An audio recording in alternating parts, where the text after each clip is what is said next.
I am Ferdinand Marcos, and I am the President of the Republic of the Philippines. I stand today on behalf of 110 million Filipinos. Likas na bahain ang bahaging ito ng Pasong Tamo malapit sa JP Rizal sa Makati City tuwing tag-ulan. Kaya naman ang mga residente rito, tuwang-tuwa umano nang simula noong nakaraang taon ang Drainage Improvement Project. Base sa kalatas na ito tungkol sa proyekto, Agosto noong nakaraang taon pa ito dapat natapos. Pero mag-iisang taon na, hindi pa ito nakukumpleto. Malaking tulong sana to. Oo, kung natuloy na yan, siguro wala nang baha dito kasi malalim yan eh. Pero dahil hindi natapos, baha pa rin. Baha talaga, oo. Ang isa pang bahagi ng flood control project sa Pasong Tamo pa rin, perwisyo umano at hindi ginhawa ang idinudulot ng hindi pa rin matapos-tapos na proyekto. Hindi po perwisyo, sobrang perwisyo po yung nadudulot. Lalo na sa panahon ngayon na tag-ulan, nagpuputek.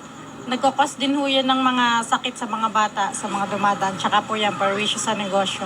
Ang mga proyektong ito bahagi lang ng 44 na flood control projects ng MMDA sa Makati City, Manila at Quezon City na hindi natapos ay tinakdang schedule. Base sa ginawang pagsusuri ng Commission on Audit, aabot umano sa 178 million pesos ang kabuang halaga ng mga proyektong hindi natapos mula 2014 hanggang 2016. Ang dahilan, kulang-kulang na plano at kawalan umano ng koordinasyon sa DPWH, mga kaukulang local government units at ahensya ng gobyerno. Base sa report ng COA, ang idinahilan umanong delay ng MMDA ay ang pagkakaroon ng mga bagyo, relokasyon ng informal settlers, kawalan ng permit mula sa mga LGU, barangay at concerned agencies, at overlapping ng proyekto sa mga ginagawa ng DPWH. Rekomendasyon ng COA dapat paigtingin ng concerned agencies ang kanilang koordinasyon para maplansya agad ang mga issue ng informal settlers at mga permits bago pa magsimula ang proyekto para maiwasan ang mga ganitong problema. Ang MMDA tumanggi munang magbigay ng pahayag dahil pinag-aaralan pa raw nila ang report ng COA. Kaya naman ang mga tulad nila Roger at Kimberly, sa halip na mapanatag ng loob ngayong panahon na uli ng tag-ulan, tuloy ang pagtitiis, patuloy ang pangamba dahil sa banta ng baha. Oh, mga kababayan, napanood nyo yung balita ng GMA? Last June 26 yan, 2017.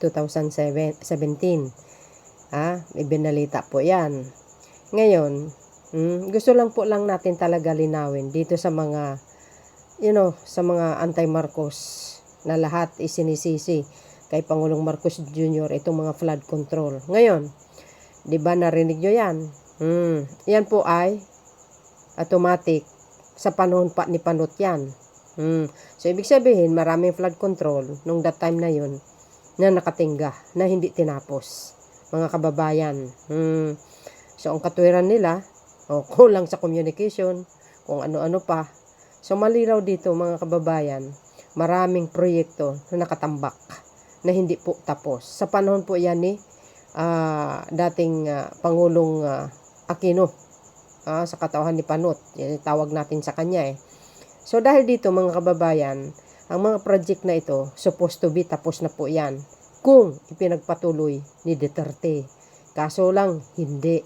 No? Malaki nga, sabi ko, ang pagkakaibahan niya. Sa panahon ni Pangulong Marcos Jr., marami pong project si Duterte na hindi po natapos.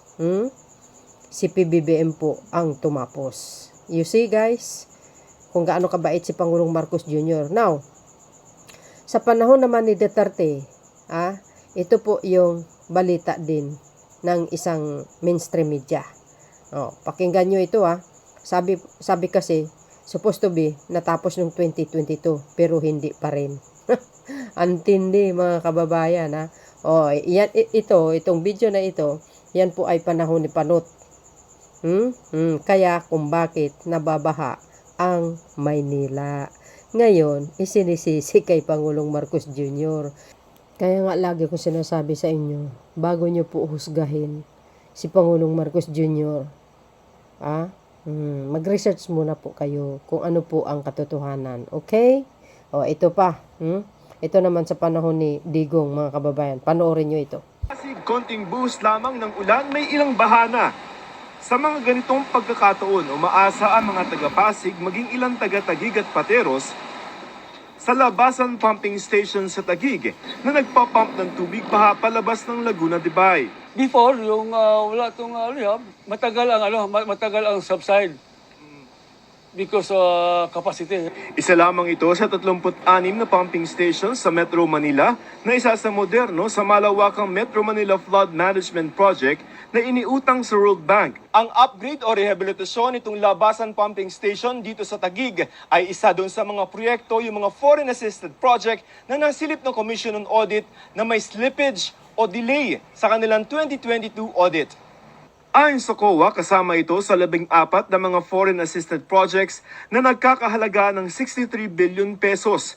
Tatlo dito umabot ng 40% ang slippage tulad ng Labasan Pumping Station nung panahong ginawa ang COA report. Dahil sa slippage, kaya tumaas pa ang halaga ng ilan sa mga utang na ito at hindi agad napakinabangan. Hindi raw na plano at na-monitor ang mga ito kaya tumaas ang halaga ng 14 na proyekto ng abot 1 bilyong piso o di kaya ay na-delay at hindi agad napakinabangan.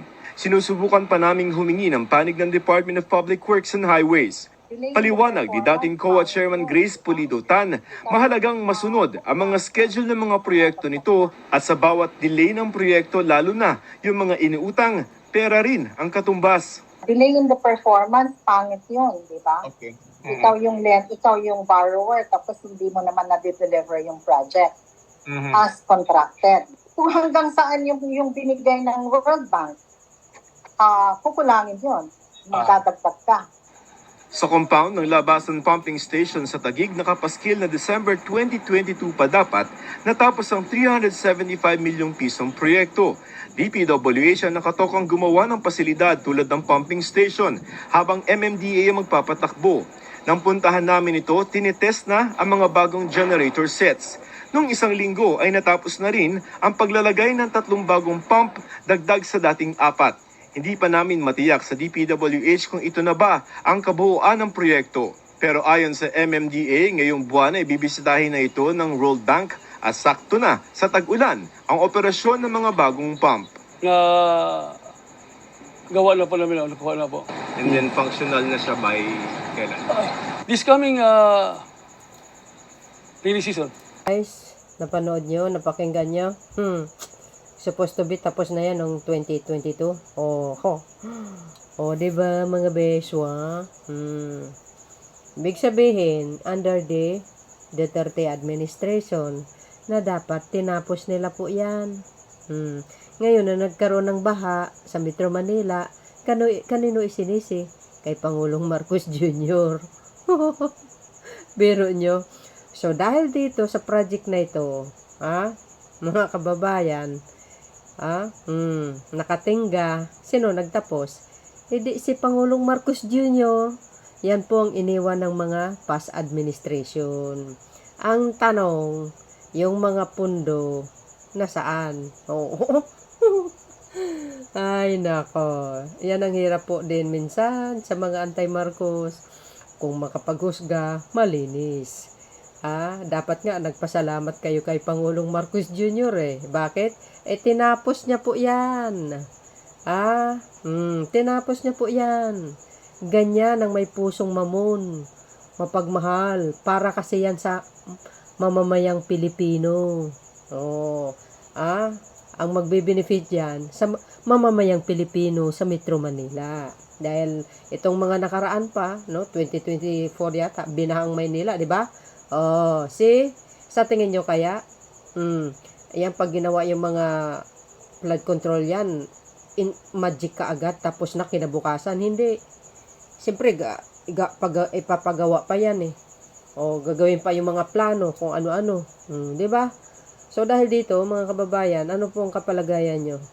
Itong mga DDS, nagmamagaling-magaling. Kala mo naman, tingnan nyo yung date dyan, December 10, 2021. Saan kayo makakita niyan? Sige nga. Supposed to be, natapos yung 2022. Sa mga nagtatanong dyan sa akin, yung mga nagbabas, sa Pangulong Marcos Jr., ito, tapal nyo sa pagmumukha nyo. Feeling kayo masyado, feeling mayabang, feeling malinis. Kudos naman talaga di kay Pangulong Marcos Jr. kasi itinuloy niya. Di ba mga kababayan, anong kapalagayan nyo? Yan dapat ang Pangulo. Na dapat ibuto yung ganyang kagaling.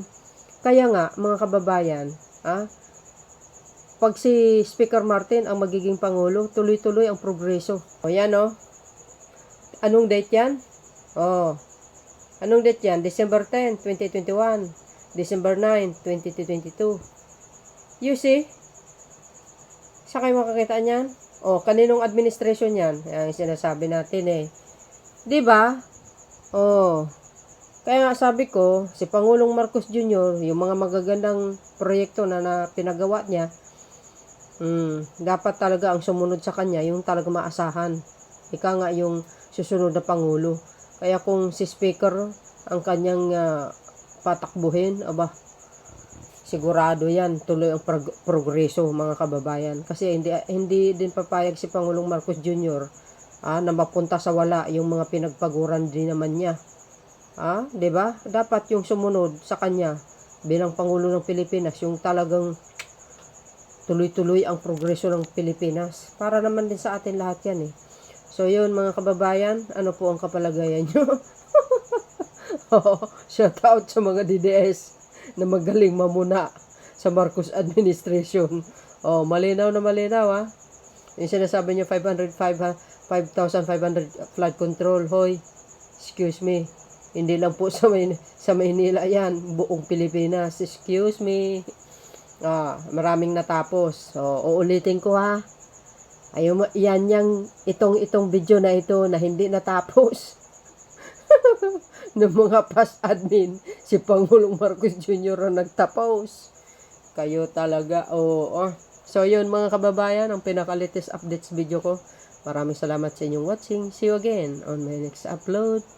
Beijos, bye, and babus. God bless Philippines.